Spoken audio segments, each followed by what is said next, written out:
Hi guys, if you're out there, thanks for tuning in. We'll get started in just a minute. I want to give people a chance to log in to our webinar. Hopefully this is going to be informative. I know it's going to be fun for me to do. Hopefully everybody out there has a good time listening too, and maybe learn something, who knows.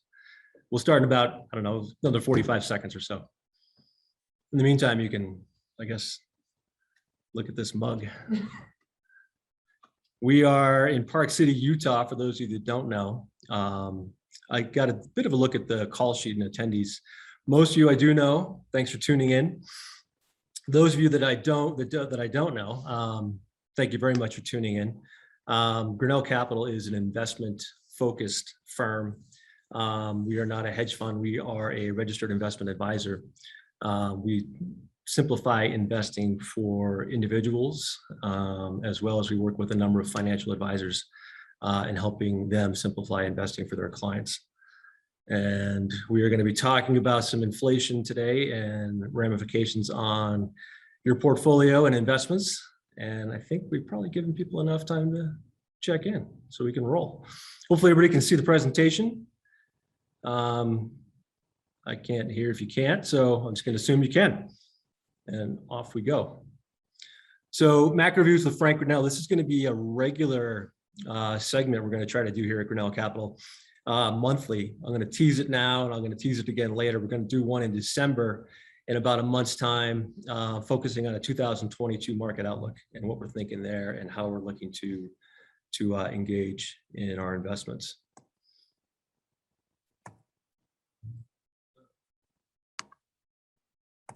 There we go. Agenda for today's talk. Is the U.S. entering an inflationary period? How bad is it going to get? How long is it going to last? Maybe most importantly, what are the asset classes that benefit and what are the ones maybe to avoid during inflationary periods? And then we're going to wrap up. So is the U.S. in an inflationary period? Kind of almost a trick question, right, at this point. Anybody who's been paying attention knows that prices are up across the board, whether it's homes, whether it's things you buy at the grocery store, car prices, you name it, prices have gone up quite a bit. You see here a chart from the Bureau of Labor Statistics, and it actually is, the data here is a little bit stale in that it doesn't have the most recent reading we got from October, which many of you probably know came in at 6.1% for the CPI, which is the highest in 30 years. So without question, we're seeing higher prices. You know, how did this even happen? How did we get here? We take a look at, we had a total shutdown of the US and global economy. Everybody remembers COVID. We're still arguably in COVID. Cases are actually rising again right now, which is not ideal, but total shutdown of the global supply chain. And then we tried to start things up again on a relative dime. So from total shutdown to re-engaging global supply chains, not the easiest thing in the world to do. You're going to get hiccups. You're going to get global supply chain disruption, which all of us have heard about. My 2 cents, I think we're probably over the hump for that. Quarterly earnings reports that I've heard, a lot of companies talking about seeing the worst in terms of supply chain bottlenecks for them and what their supply chain looks like. So hopefully that kind of rings true as we go into 22 and things do ease up a bit as far as that goes.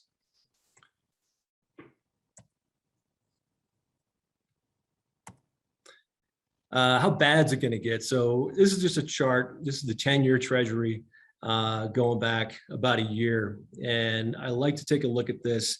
This is kind of the one barometer that most folks point to when it comes to what are interest rates doing. We had a 10-year that peaked on March 30th of this year at 1.746%. And if you guys remember at the time, a lot of you probably are market participants, there was a big turmoil in the market. January and February were going along just fine. And all of a sudden March hit, inflation really started to creep up in terms of that 10-year, in terms of interest rates. A lot of volatility entered the marketplace. And folks got, pretty nervous about where this thing could stop and how far interest rates could escalate in the near term. Lo and behold, they did back off quite a bit. You can see here after we went from March, you can see my little pointer going down throughout the summer. We had an easing of interest rates, 10-year yield declined. And then we got into the fall again, and they started to escalate again. But interestingly, they only peaked at 1.675% in October. Then you might say, Frank, who cares? Like, okay, 176, 167, it's still, a little elevated. The important thing here for me, what I look at is you've got lower highs, right? Us guys that look at charts, analyze financials, whether it's even commodities, things of that nature, interest rates. You had a peak over here that was higher than this more near-term peak. So it looks like the market's not maybe a little bit less worried each time that interest rates start to peak up a little bit as they fall back down. Another thing that's really important that I think keeps interest rates at a relative, without going crazy and escalating too quickly, there's a huge appetite in terms of US debt on a global basis when I'm talking about sovereign nations, right? So if you're talking about Japan, you're talking about these countries that are starving for yield out there in terms of secure yield, AAA quality stuff. There's not a ton of it on a global basis. The US happens to have it in form of our treasury bonds. And when that interest rate ticks up like that, they're going to be bidders in the marketplace. They're going to be buying these bonds. As they buy the bonds, that pushes the yield down, right? Bond prices up, yields down. That's just how it works. Something to keep in mind, not talked about very often out there. I do think that can keep a lid on things, prevent them from running away like crazy. How long is it going to last? One thing I should have said from the early go is I'm not an economist. I certainly don't know. Nobody really knows how long the current inflationary period we're experiencing will last. Our Fed Chairman Powell tells you it's transient. A lot of folks are in that camp. You can put me in that camp as well. In terms of severity of pressures we're seeing, I do think those ease as the supply chain bottlenecks loosen up, as people stop going nuts remodeling their second or third home, which I think is probably going to start to happen somewhat soon. But this is an important quote. Satya Nadella on the Microsoft quarterly earnings call recently talked about digital technology as being a deflationary force in an inflationary economy. Businesses, small and large, can improve productivity and affordability of their products and services by building tech in density. Obviously, he's talking his own book. This is self-serving. People want to, he wants people to buy more Microsoft product. But at the end of the day, we all know this. Enterprise software companies buy their products to do what they do, to enable what they do more efficiently and at a cheaper cost, period. That's why they buy them. And these forces are not slowing down. So I'm a big believer of this kind of force app happening in the economy. Kathy Wood, ARK Investments, you guys probably heard of her. She also talks about the deflationary forces of technology. I think that's something to not be underestimated. Which asset classes benefit? Okay, now I guess the fun part, right? And you guys probably have heard of the traditional asset classes. I got two columns here, the classics. Real assets, right? People say, yeah, you want to buy real assets. Okay, what are real assets? Well, I mean, the easiest one is real estate. Most of you are probably homeowners. A lot of you probably own a second or a third home as well. You've enjoyed the escalation in price you've seen from that. Many of you perhaps even drawn some equity out of your home to do other things, maybe expand your land empire, who knows? But it's been a great environment for that kind of a thing. And there's no reason to say that that sort of a world can't quite continue in terms of real estate appreciation. Probably not at the pace it's been, but who the heck knows? Commodities, so things that come out of the ground that are of finite supply, right? Copper, iron ore, lumber, you guys know all these, oil. These things are thought about as classic hedges on inflation. Their prices go up in an inflationary environment, which only makes sense. As you're using more things and doing more stuff, the prices of the inputs will go up. Crypto is not a classic, but I put it on there because it does share some similar attributes that classic commodities do, in that it's finite, right? One of the really important things that the founders of cryptocurrencies have done has made these assets finite in their amount, right? You guys know they have to mine for Bitcoin and all that kind of stuff. Very important. If there's, crazy amounts of this stuff or an endless supply of this stuff, they wouldn't have much value. It's because of that cap on supply that they do have this value. And Bitcoin, I'm not going to get into this whole thing right now, but the fact that it is kind of a stay of value, perhaps the new gold, if you will, to an extent that does make sense to me. I'll leave it at that. Stocks. So, this is a classic. In an inflationary environment, you want assets that have the ability to appreciate their own intrinsic value quicker than the inflationary forces around you. So right now we're talking about inflation looking like, 4 or 5%, maybe 6 is where it's going to peak at near term. It's probably not going to stay there. I don't think anybody thinks it's going to stay there. So when you have stocks and you can get a 10, 15, 20, 50% return on some of these on an annual basis, that's what we're talking about. That's the power of stock investing in an inflationary environment. Fantastic hedge on inflation. What kinds of stocks?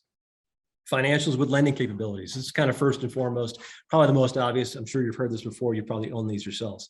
Banks, the big wirehouses, right, that have lending capabilities. Bank of America, for example. Right now, while I'm thinking about it, I'm going to mention stocks, going to mention a lot of them. We do own some of these ourselves in the accelerator model.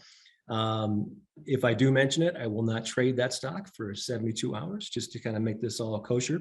But that's kind of our rule. So anyway, so financials with lending capabilities. Think about the ones that, that again have lending arms. Commodities. We have it over here under real assets, also when it comes to stocks. So you can't go out and buy a copper stock, but you can buy a mining stock, right? Examples, Freeport McMoran, tickers FCX. Tech Resources, TECK, guy by the name of David Einhorn and Grinnell Capital, very smart shop, very smart guy, owns a lot of tech resources. GARP stocks, growth at a reasonable price is what GARP stands for. Another way to think about this is high quality stocks, right? So we're talking about stocks with strong balance sheets, strong income statements, margins, pricing power, really important to have pricing power. So people try to put a lot of different sectors in the GARP world. They try to think about things like industrials. So industrial companies may not make the most sense when it comes to this and where we are right now. I mean, can industrial companies have growth at a reasonable price? Absolutely, like a Caterpillar or what have you, totally. The problem is in an inflationary environment where their supply chain, their inputs are from a number of other suppliers to make their finished products, they're having pricing pressure of their own, right? So they have to pass along all these prices, which most of them are not doing right now. A lot of them are eating part of it and passing along some of it, and you get a hit to margin. So not my favorite way to do it. For me, the quality stocks, the GARP stuff, software, just keep it easy. Software is the way to think about it for what we do.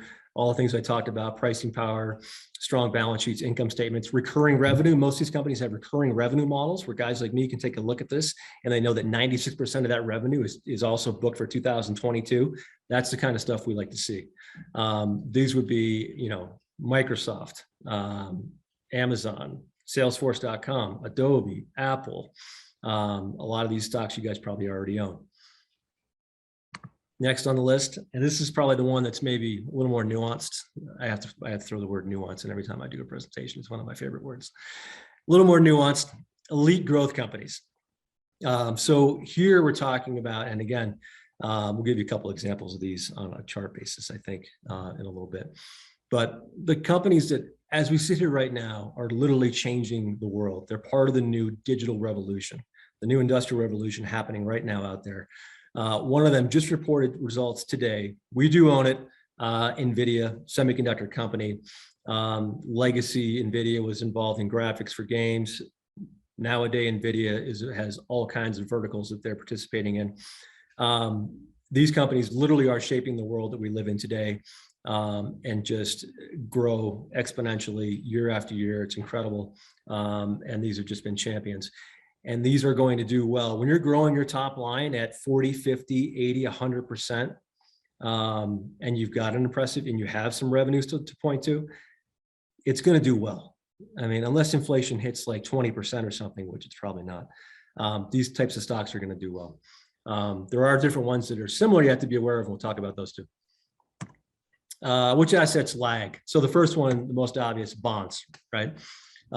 As yields tick up, interest rates tick up, by definition, bonds have to be moving down for that to happen. So bonds are going down in price. You're losing money on your investment in your bond. It's depreciating in price while the interest rate goes up. So not a great world for bonds. Specific kind of companies as well to maybe think about avoiding. Companies with a lot of debt. This one's kind of obvious too. If you've got a extended balance sheet in the forms of lots of debt versus assets, the market is going to perceive that you're going to have a tougher time engaging in refinancing that debt in the future. And when you do it, you're going to have to pay more for it, right? As rates go up, if you've got to take out more debt in the future, you're going to have to pay more for that debt. Your cost of capital goes up. Not the best thing. So some debt's okay, a lot of debt, not great. And companies with high valuation. So, I mean, I talked about NVIDIA a little while ago as being this elite growth company, which it is, and also has a high valuation. But in the case of NVIDIA, you're getting what you pay for in terms of valuation, right? You've got one of the most impressive companies on the planet. The ones you want to try to avoid in a rising interest rate environment are companies that maybe don't have this huge top line, right? Maybe their revenue, they're just emerging as a company. Maybe they just booked their first 15 orders, like their revenues are very punk compared to their market cap. They've got tons of debt. Those kind of stocks can be fun to trade around, but maybe not the best idea for long-term heading into 2022. That is it for the prepared remarks on the inflation piece. I am going to try to show you a couple. I'm going to do a new share. Stick with me here. Hopefully I do this right. I think I'm doing it right. Yeah, okay. Hopefully you can see that. I'll give you guys a minute to catch up. I have to show some stocks on a chart. It's just who I am. It's what I do. I can't help myself. So we talked about elite growth, right? NVIDIA, let's just pull that up real quick. Hopefully you all own it in buckets. So here it is up, 8% today after a monster run so far this year. If you pull back and give it a 5-year chart, this is a 5-year view. These are the kind of stocks that, number one, these are the kind of stocks we definitely target here at Grinnell Capital, not exclusively, but we absolutely target these kinds of stocks. But these are the kind of stocks that help you, retire young, literally help you retire young. Another one you guys are going to know real well, Tesla, again, elite growth company. By me showing these stocks, this is not a condoning of purchase at these levels by any means. I'm not trying to recommend these. I'm just giving you examples of stocks that fit in these categories. Yeah, so just incredible. So I mentioned Caterpillar as being one that maybe, I just picked it out as an industrial. It's just kind of tricky, right? You've got to make a call on cyclicality as you're heading into 22. Because these type of stocks, these machinery stocks, these pure industrials tend to do well as growth is accelerating, not so much as growth might be peaking out in the economic cycle. So something to keep in mind. We see CAT, it's down quite a bit from its recent highs, right? I feel like I'm getting on a tangent, but point is just be aware of something like that. It's one of my issues with the industrial space in general right now. Okay, I'm gonna go back to my other thank you page, because I am very appreciative of your participation. A couple things. One, so I teased it once, I'm going to tease it again. We are going to do a 2022 outlook in about a month. Be on the lookout for information on that. Send me your feedback. Oh, yeah, I remembered. Send me your feedback. I want to hear what your thoughts are on future topics. If you thought today was terrible and it was a waste of your time, I want to hear that. If you thought you got something out of it, please tell me that. Frank@grinnellcapital.com is the best way to reach out to me. You can do it on LinkedIn, but I prefer a direct email. So future topics that I'm thinking about, we're going to talk about the 2022 outlook next month. Going into 2022, I got to talk about the metaverse. For those of you that don't know what I'm talking about, it's kind of a slang for the future digital reality with implications broadly for just about anything. I'm not going to get into it now. It's a topic in the future. I'll give you my thoughts on it. I'll give you what we're doing to play it in terms of the accelerator model here at Grinnell Capital, and other future potential topics. Healthcare, where that's going when it comes to genetic sequencing, genetic editing, proteomics, hugely important topics. Very, very early stages of that type of technology, broad, huge ramifications down the road. Anyway, that's going to be a topic. So got lots of ideas for topics. Give me yours. I do want to know what you want to hear. Thanks so much to my financial advisors out there for your support. Thank you to my investors out there for your support. And Any questions, reach out. Love to hear from you.